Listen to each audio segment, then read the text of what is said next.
Nice to meet you. All right, what's going on, everyone? My name is Deontay, but you can call me Emperor. As you can see, we have a basic gameplay guide for Id today. Just like Sandalphon in my previous video, Id also has two different movesets within his kit, and he can also dish out some pretty heavy damage, along with the potential for face-taking attacks head-on as well, if you want to build him in that way, of course. What I'll be going over is the current loadout I have on him. Then I'll go over his basic gameplay on the practice dummy. Then we'll go over the skills that I recommend using. Afterwards, I'll go over my recommended sigils, along with my build being used on the practice dummy once again. Finally, we shall put him to the test on the behemoth. So, let's go ahead and get this started. Let's go ahead and quickly go through my loadout.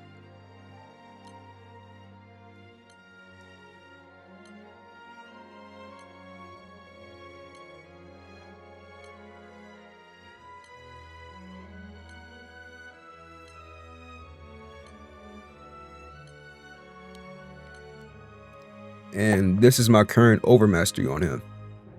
And like usual, I'm going to switch out my weapon and take off all my sigils and skills so I can properly do his gameplay guide.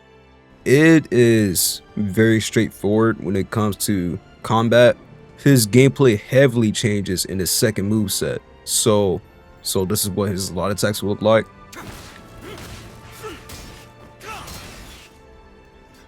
And this is what his heavy attack will look like. It's over. As you saw from my heavy attack, I pressed it twice for the lunge and then I did the combo finisher. And when I do that, you see that this gauge on my right builds up. We'll get to that later. So you can also do the same thing within your light attack string. Towards the end, the heavy attack will change names. And then when you press it, it'll also change once again into a combo finisher. So it'll look like this.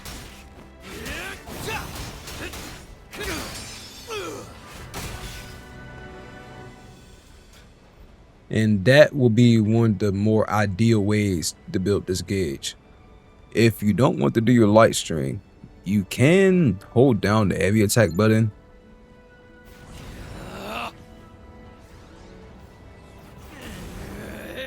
And then once you see that visual cue, it works the same way. Just a bit slower. And you will see that when you build this gauge,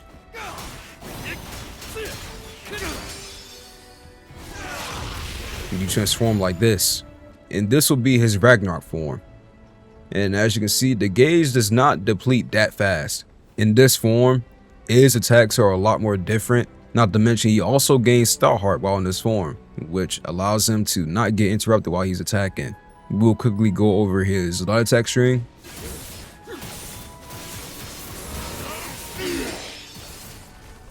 You see that built up a bar. Every time you do a combo finisher with the light attack, or I'll show you right now, the heavy attack string in this form, it'll build up that bar. And if you build up this bar 4 times, you go into his God Might form. In the God Might form, you retain your original moveset, but they will all be enhanced. I don't have any skills equipped right now, so I can't really show you, but I will show you what happens in this state when you do your heavy attack. Let's go.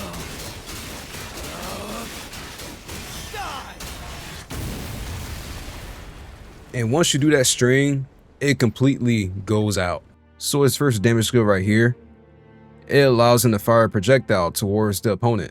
Now, bear in mind, for pretty much all his damage skills, you can chain them with your heavy attack to build up a lot of his gauge.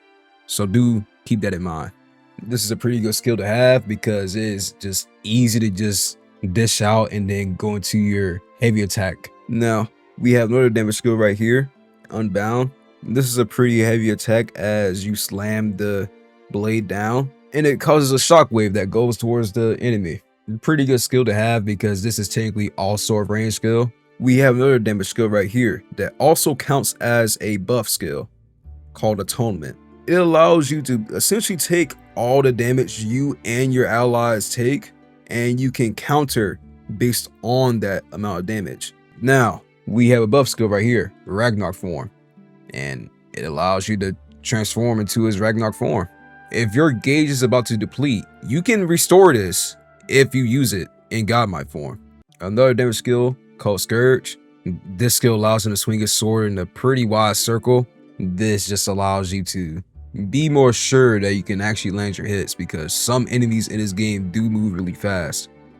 And this skill is pretty damn good at catching them before they get too far away from you.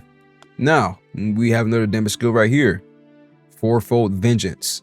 And this is easily one of his most powerful damage skills by far, but to pull it off, you have to charge it for quite some time. Another damage skill, Never Enough. This one allows you to lunge pretty damn far at your enemy, and it does an attack string. Not only that, but depending on how much damage you deal towards the enemy, you restore HP. Now, our last skill, which is a debuff called Arcadia, you inflict slow. Most of the time, I don't really use this skill all that much because I end up always having somebody within the group that's running paralyzed. So there's really no point of me running two of them on it. It just doesn't make sense. Now, this is the skills I use on my build for it. I use Scourge, Regulate Recidive, Unbound, and Ragnarok form. So 3 damage skills and 1 buff. Going back to his sigils, which will be the most important part of this video by far. His sigil called Versali's Heart, which is another word for his Warpath sigil. Not only do you get enhanced damage by 10% in Dragon form and Godmight, you will not be able to transform out of that form until it completely depletes. Meaning that in our case for Godmight, you can pretty much spam that heavy attack string as long as you can, really. And the only downside is that the depletion rate for both forms are up by 200%. And this is a sigil that comes in handy for Ragnarok form because you can use that skill while you're in Godmight to have another gauge to utilize. Then it has some like Steel Nerves and allows me to take less damage when Stout Heart is active. Mind you, Stout Heart will always be active when I'm in Ragnarok form. And technically in Godmight, because of another sigil we have here called Versali's Ignition. This grants us both Drain and Stout Heart, and also boosting our damage cap while in our Godmight form. That's 3 completely different things just from going to Godmight form.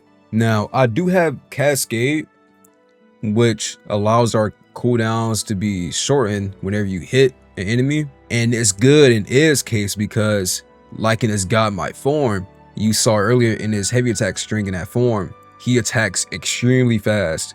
With that out the way, let's go ahead and show you guys how I would play him. Perish! You're through! Perish!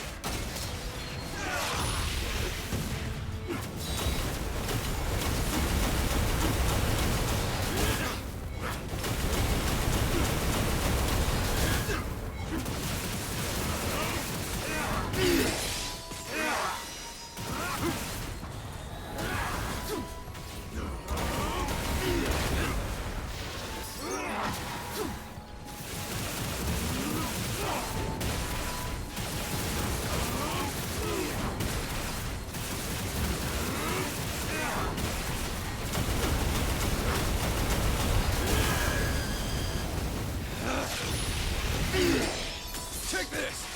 It's over! Die! And as you can see, the gauge doesn't deplete instantly when I do that skill. So that means I can do it twice. You're finished! Let's go. And because of the Ragnarok form skill, The fun is getting started. I can technically do it 4 times. Perish! Die! Feeling lucky. It's over! It's over! You can even cancel out like this. Eat this! Let's go. Die! Here it comes! And there you have it. Don't worry! It'll all be over soon! Now that we have all that stuff out the way, let's go ahead and test them out on Behemoth.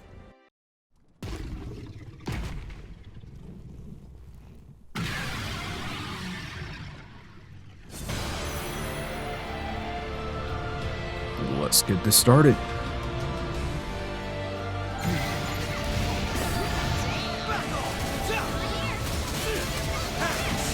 It's over! Take this!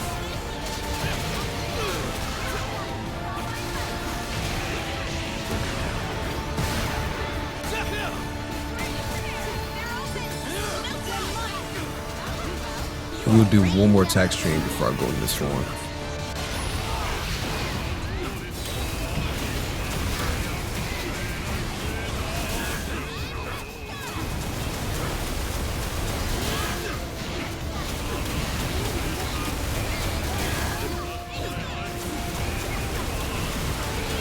Unlike Sandalphon, we will actually be in the circle because I am not using Precise Wrath.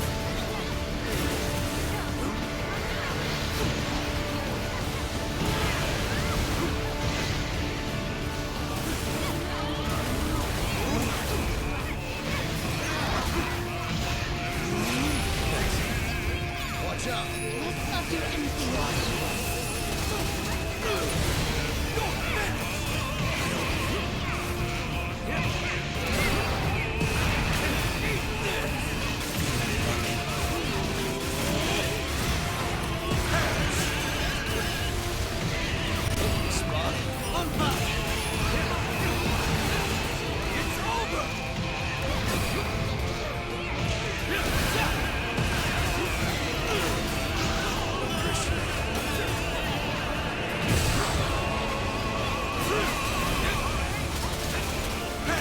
The Lord my mind went down. Hold on.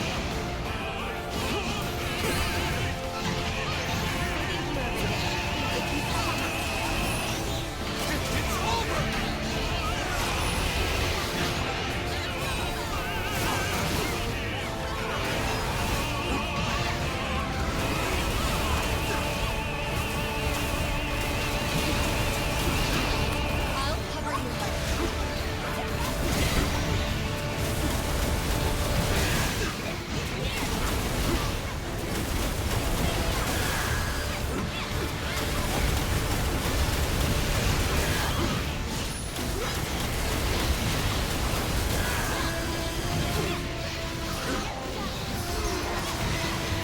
I may have timed that at the worst possible time.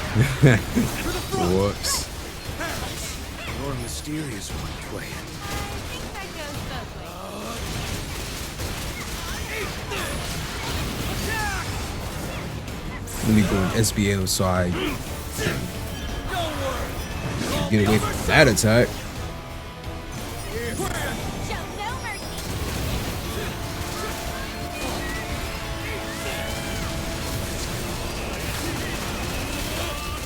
Naraya, charging forward.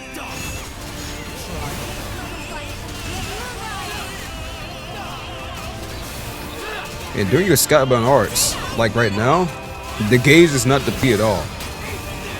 So use that to your advantage.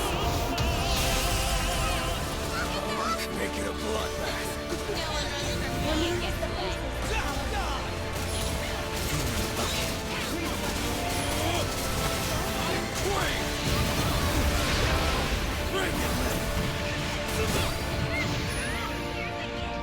Get back! Harris! Spotted. You're mine!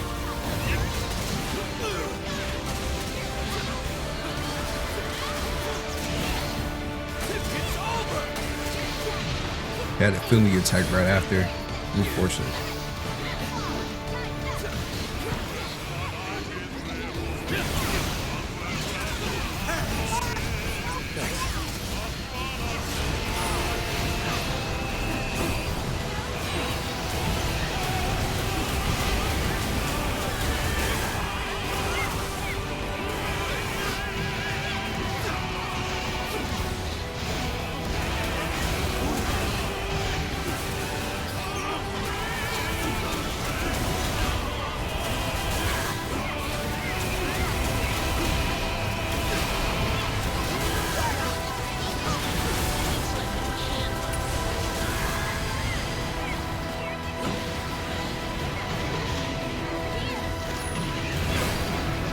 And also to prolong the gauge, you can hold guard like this.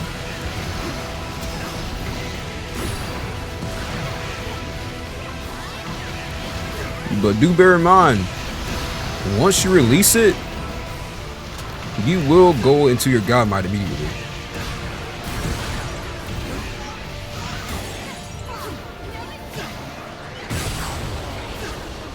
So I'll go and let it go right now. Probably won't be able to revive these guys right now.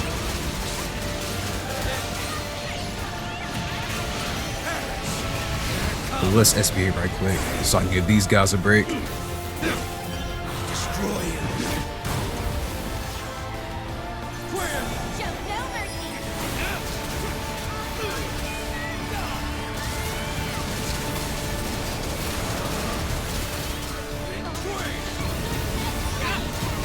Take this! Chaos detonation! Not bad, are All in a day's work. 1,000 deaths.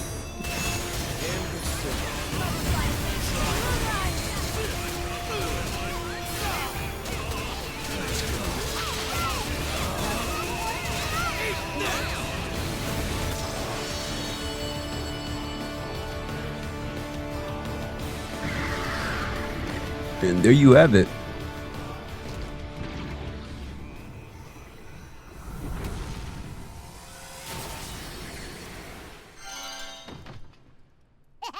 You made that. I do apologize to my teammates for not picking them up when I should have. Let's see.